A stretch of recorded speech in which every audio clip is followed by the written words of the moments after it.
নিজৰ ষ্ট্ৰেংথ আৰু উইকনেছ চিনাক্ত কৰা।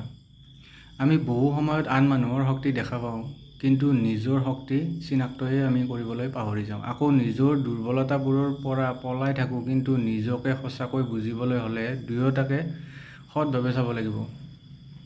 এই ছেশ্যনত আমি নিজৰ ষ্ট্ৰেংথ আৰু উইকনেছক কেনেকৈ চিনাক্ত কৰিব পাৰি আৰু সেই জ্ঞানক একশ্যনলৈ কেনেকৈ লৈ যাব পাৰি সেই বিষয়ে আমি আলোচনা কৰিম।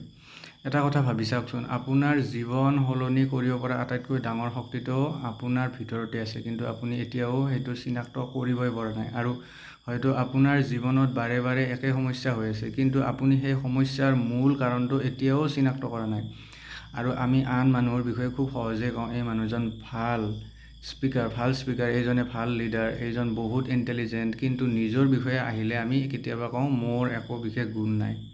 যদি আপুনি কেতিয়াবা এনেকৈ ভাবিছে, তেন্তে আজি অলপ বেলেগ ধৰণে নিজৰ ফালে চাওঁ আহক। কাৰণ প্ৰতিজন মানুহৰ ভিতৰত কিবা নহয় কিবা এটা ষ্ট্ৰেংথ থাকে।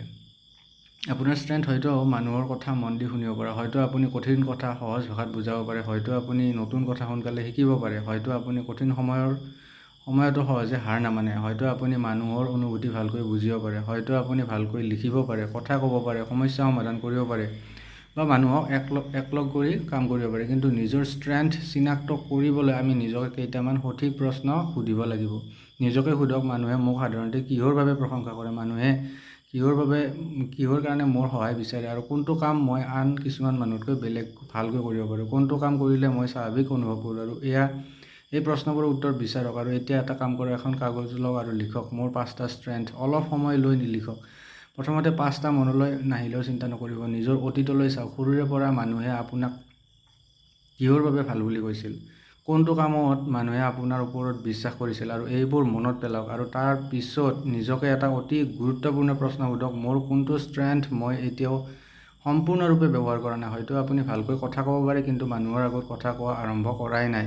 হয়তো আপুনি ভালকৈ লিখিব পাৰে, কিন্তু কেতিয়াও নিজৰ লেখা আপুনি বেলেগক প্ৰকাশ কৰাই নাই। হয়তো আপুনি মানুহৰ সমস্যা বুজিব পাৰে, কিন্তু নতুন গুণটো কোনো কামত ব্যৱহাৰেই কৰা নাই। মনত ৰাখিব, চিনাক্ত নকৰা ষ্ট্ৰেংথে আপোনাক সহায় নকৰে, আৰু ব্যৱহাৰ নকৰা ষ্ট্ৰেংথে আপোনাৰ জীৱন সলনিও নকৰে। আৰু এতিয়া উইকনেছৰ কথালৈ আহোঁ। নিজৰ দুৰ্বলতা স্বীকাৰ কৰিবলৈ বহু মানুহে ভাল নাপায়, কিন্তু নিজৰ উইকনেছ নজনাটো বহুত ডাঙৰ সমস্যা। কাৰণ আপুনি যদি সমস্যাটো নাজানে, তেন্তে সমাধান কৰিব কেনেকৈ?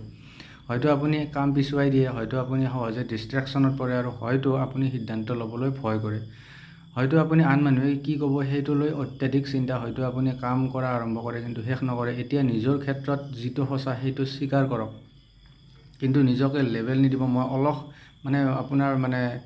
নিজকে এলেহুৱা বুলি নক'ব, কাৰণ মানুহ সলনি হ'ব পাৰে, অভ্যাস সলনি হ'ব পাৰে। এতিয়া লিখক মোৰ 5টা উইকনেছ, তাৰ পিছত প্ৰতিটো উইকনেছৰ কাষত লিখক এইটো উন্নত কৰিবলৈ মই কি এটা সৰু কাম কৰিব পাৰোঁ। যদি কাম পিছুৱাই দিয়াটো সমস্যা হয়, আজি এটা সৰু কাম সম্পূৰ্ণ কৰক। যদি ফোন ডিষ্ট্ৰেকশ্যন হয়, আৰু 30 মিনিট ফোনটো আঁতৰাই ৰাখি কাম কৰক। যদি মানুহৰ আগত কথা ক'বলৈ ভয় লাগে, আজি নিজৰ ফোনটো 2 মিনিট কথা ৰেকৰ্ড কৰক। যদি সিদ্ধান্ত ল'বলৈ ভয় লাগে, আজি এটা সৰু সিদ্ধান্ত নিজে লওক। আপুনি এতিয়াই নিজৰ জীৱন সলনি কৰিব নালাগে, মাত্ৰ এটা সৰু একশ্যন লওক, কাৰণ নলেজে নিজে পৰিৱৰ্তন নানে।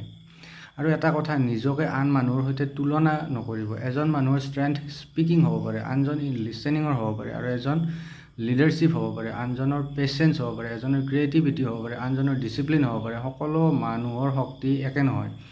আপোনাৰ কাম আন মানুহৰ দৰে হোৱাটো প্ৰয়োজনীয় নহয়। আৰু কেতিয়াবা আপুনি যিটো উইকনেছ বুলি ভাবিছে তাৰ ভিতৰতো ষ্ট্ৰেংথ থাকিব পাৰে। আপুনি যদি বহুত চিন্তা কৰে, সেই চিন্তা শক্তি সঠিকভাৱে ব্যৱহাৰ কৰিলে গভীৰভাৱে আপুনি বিশ্লেষণ কৰিব পাৰিব। আপুনি যদি সংবেদনশীল হয়, সেই সংবেদনশীলতাই আপোনাক আন মানুহক বুজিবলৈ সহায় কৰিব পাৰে। আপুনি যদি বহুত প্ৰশ্ন কৰে, সেই কিউৰিয়চিটিটোৱে আপোনাৰ শিক্ষণত লাৰ্ণিঙত বহুত অৰিহণা যোগাব। নিজকে অবজাৰ্ভ কৰক, আৰু আজিৰ পৰা ৰাতি শোৱাৰ আগতে মাত্ৰ 2টা প্ৰশ্ন লিখক। আজি মই কি ভাল কৰিলোঁ, আৰু আজি মই ক'ত উন্নতি কৰিব পাৰিলোঁ। মাত্ৰ 2টা প্ৰশ্ন, 30 দিন ধৰি আপুনি চাওক। এতিয়া এই ছেশ্যনটো শেষ কৰাৰ আগতে এটা কাম কৰক, 5টা ষ্ট্ৰেংথ লিখক, 5টা উইকনেছ লিখক, আৰু প্ৰতিটো উইকনেছৰ বাবে এটা সৰু একশ্যন ঠিক কৰক। তাৰ পিছত এটা ষ্ট্ৰেংথ বাছি লওক, আৰু যিটো অহা 7 দিন অধিক ব্যৱহাৰ কৰিব, আৰু এটা উইকনেছ বাছি লওক, যিটো অহা 7 দিনত আপুনি উন্নত কৰিব। মাত্ৰ 7 দিন, কিন্তু সঁচাকৈ কৰক, কাৰণ জীৱন সলনি কৰা মানুহে কেৱল ভাল কথা শুনি নাথাকে,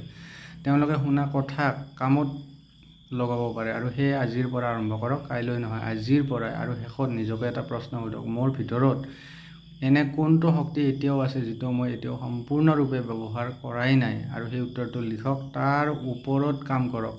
হয়তো সেই শক্তিয়ে আপোনাৰ জীৱনৰ পৰৱৰ্তী অধ্যায়ৰ আৰম্ভণি হ'ব।